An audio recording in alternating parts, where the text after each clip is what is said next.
Goeiedag, ek groet jou in die kosbare naam van Jesus Christus. Net soos wat die Israeliete om die stad Jerigo gemarseer het, verwag God van ons om in gehoorsaamheid te leef, al maak dinge nie altyd menslik sin nie. Die opdrag wat God vir Josua gegee het om Jerigo in te neem, was nie 'n ingewikkelde strategie nie.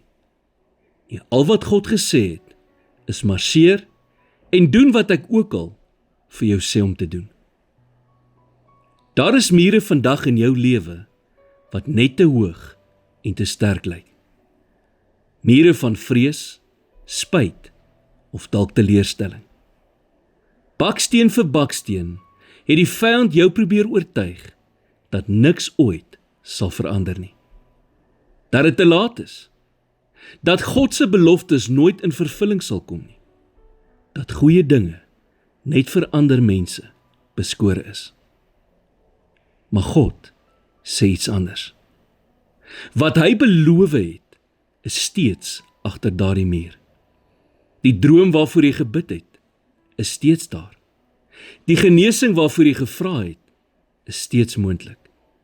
Die vryheid waarna jy verlang, is nie buite bereik nie. Wanneer 'n mens vas en bid, verootmoedig jouself voor God. Jy verklaar dan dat jy sy krag meer nodig het as jou eie. Jy verskuif dan jou fokus van die muur voor jou na die een wat vir jou veg. In Josua 5 het Josua sy oë opgelig en die bevelvoerder van die Here se leer gesien. Op daardie oomblik het die muur sy krag verloor, omdat sy fokus verander het. Bevind jy jouself vandag in die middel van groot uitdagings? Hou dan aan, marseer. Hou aan om vorentoe te beweeg. Jy dien 'n bonatuurlike God.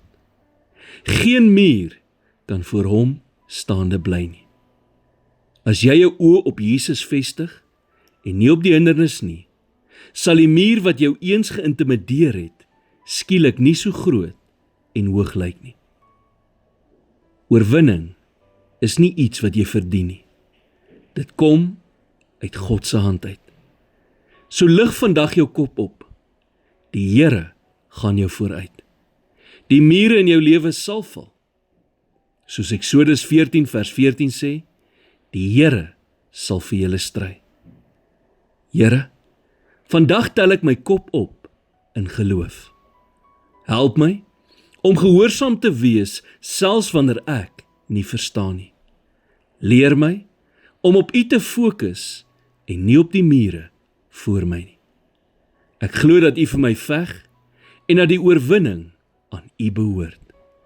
Laat elke muur wat teen U beloftes in my lewe staan, val in Jesus naam. Amen.